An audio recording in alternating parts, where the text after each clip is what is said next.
Gostaria de ter uma orientação sobre como enfrentar os desafios atuais à luz do Espiritismo, em relação à aceitação de tantos comportamentos atuais referentes aos valores morais, familiares, educacionais e que diferem muito dos meus princípios básicos, como a falta de respeito aos pais, aos idosos, já, já não sabemos quem é homem e mulher, dúvidas sobre gênero, como se referir às adversidades e etc. Tenho 66 anos de idade. Ainda estou trabalhando profissionalmente. Tenho bom domínio com o mundo cibernético e seus derivados. Estou sempre me atualizando e acompanhando as mudanças diárias e tão rápidas. A minha dificuldade é exclusivamente com esse novo conceito de vida e inversão de valores. O que achava certo hoje é considerado como errado e vice-versa. Por favor, me dê uma luz. O que a gente pode dizer para ela? Imagine como era isso na época que Jesus chegou. Porque hoje a gente já tem um pouco mais de organização dos conceitos, não é? Naquela época era tudo muito diferente. Então, a mensagem do Cristo era uma mensagem profundamente escandalosa. Vivia-se um período de profunda opressão política. O Império Romano cruel prendia pessoas, matava, torturava, jogava no circo romano. Em Corinto, as pessoas viviam da maneira mais licenciosa possível. A Grécia era um ambiente de profunda licenciosidade. Havia um deus grego chamado Dionísio, que os romanos chamavam de Baco. O deus Dionísio era o deus do vinho, o deus da farra, o deus do excesso. As festas que eram feitas em homenagem a Dionísio chamavam-se, ele era chamado de Baco, em Roma eram os bacanais, que eram uma festa de todas as licenciosidades que se possa imaginar. Aconteciam, as pessoas iam empurrando carroças com vinho, as pessoas iam bebendo vinho, se embriagando e se dando ao direito de todas as práticas possíveis. Muito parecido com uma festa que a gente tem no início do ano no Brasil, muito parecida. Então, a gente vai encontrar aí uma repetição de fenômenos que estão no ideário humano. Só que a sua pergunta a gente poderia responder olhando para os cristãos daquele tempo. Os cristãos daquele tempo viveram em tempos tão ou mais licenciosos do que os nossos. Ou você acha que no Império Romano não tinha licenciosidades? Não havia promiscuidade? Não haviam assassinatos, conspirações, traições, injustiças? Um conjunto de demonstrações de uma sociedade absurda, com escravizações, torturas e morte das pessoas. Com tudo isso, os cristãos seguiram o seu caminho. Os cristãos marcharam na direção que eles entenderam que era o correto de fazer. Até porque ninguém tem o poder de mudar ninguém.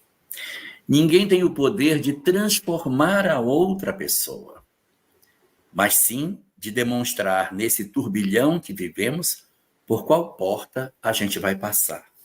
Muitos de nós perguntamos assim, mas se é para ser assim, por que tem tanta perturbação no mundo de hoje? Por que o negócio está tão virado de ponta cabeça? Por que está assim? Para que eu mostre que eu sou o trigo e que eu não sou o joio. É muito fácil uma criança ser obediente quando os seus pais não deixam que ela saia, não deixam que ela faça o que é errado, e são extremamente vigilantes para que, quando ele for adulto, ele saiba por qual portas passar. Nós estamos numa condição espiritual em que, para saber se nós estamos aptos a ir para uma nova fase, todas as portas da loucura foram abertas no planeta. Não há nenhuma porta fechada hoje. Todas as portas da licenciosidade foram abertas para saber quem somos nós.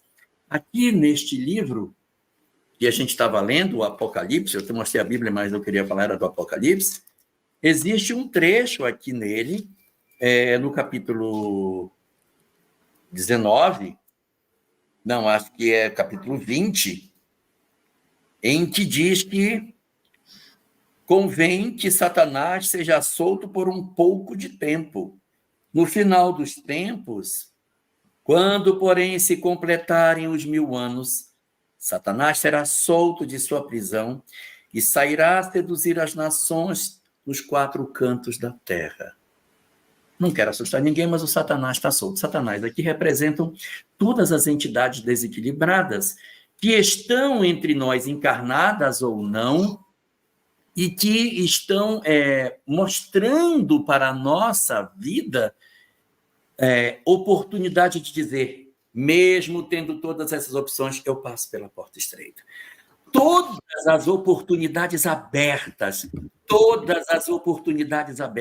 e eu fazendo a escolha conveniente daquilo que eu tenho para fazer. Então, nesse mar de loucura que nós estamos vivendo, nós não devemos nos desesperar com os outros. Devemos nos preocupar conosco, se nós estamos verdadeiramente aproveitando as oportunidades e deixando o nosso testemunho, assim como os cristãos que viveram nesse ambiente horroroso deixaram a marca do amor imenso que viveram, e não há nenhum comentário de que os cristãos se desesperaram com a licenciosidade, com as injustiças e as crueldades dos tempos em que viveram. Eu queria só falar rapidinho. Muitas vezes, quando nós temos uma tempestade muito forte, um temporal muito grande, ele deixa muita destruição. Mas muitas vezes ele move a terra, sabe? Quando os mares invadem, isso também dá uma renovação da natureza. Então, nós muitas vezes, nesse assunto, nós estamos passando, como ela já falou, por imensas mudanças culturais, principalmente. Eu colocaria em 2 grandes pacotes, as mudanças positivas e as mudanças preocupantes. Essas preocupantes são essas que ela já colocou, que são as inversões de valores, a libertinagem em nome da liberdade, a normalização do crime, da corrupção, não faz mal, é assim mesmo, sabe? A vida perdendo valor, a família perdendo valor, isso é preocupante. Aí, nesse momento, cabe a nós o vigiar e orar. Não permitir que nós nos contaminemos. Será?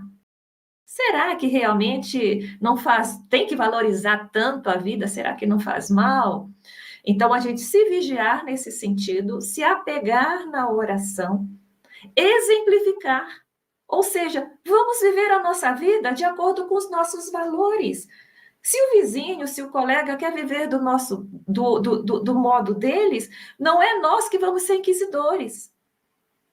Vamos dar o nosso exemplo, viver normalmente, sem imposições fora do nosso lar. Agora, o outro pacote, existem mudanças construtivas. Porque muitas vezes a gente vive num ambiente de hipocrisia, mas por dentro nós somos preconceituosos. Então, essa mudança, ela faz com que a gente observe, sim, que nós somos pessoas diversas, somos pessoas diferentes, não existe um igual ao outro. E que isso não faz mal. Um exemplo muito grande é a questão da homossexualidade.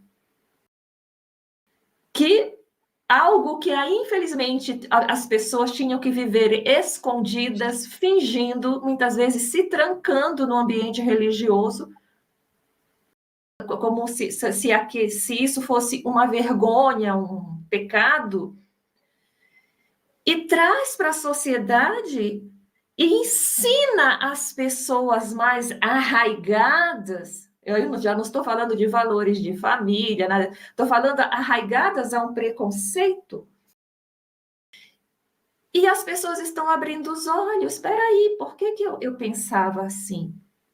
Né? Todos nós temos direitos a conviver. Nós somos todos iguais. Então, nós abrimos os olhos para a aceitação, não como um favor, mas como deveria ser sempre. Então, essas mudanças que estão chegando, elas são positivas. Agora, quando se cai na promiscuidade como algo normal, né? Sexualização das crianças, eu estou falando crianças mesmo, até por conta dos estímulos que vêm de todo lado. Então, isso é o que está no outro pacote negativo. Então, eu acho que a gente tem que ter bom senso de toda essa bagunça, o que veio somar e o que é preocupante.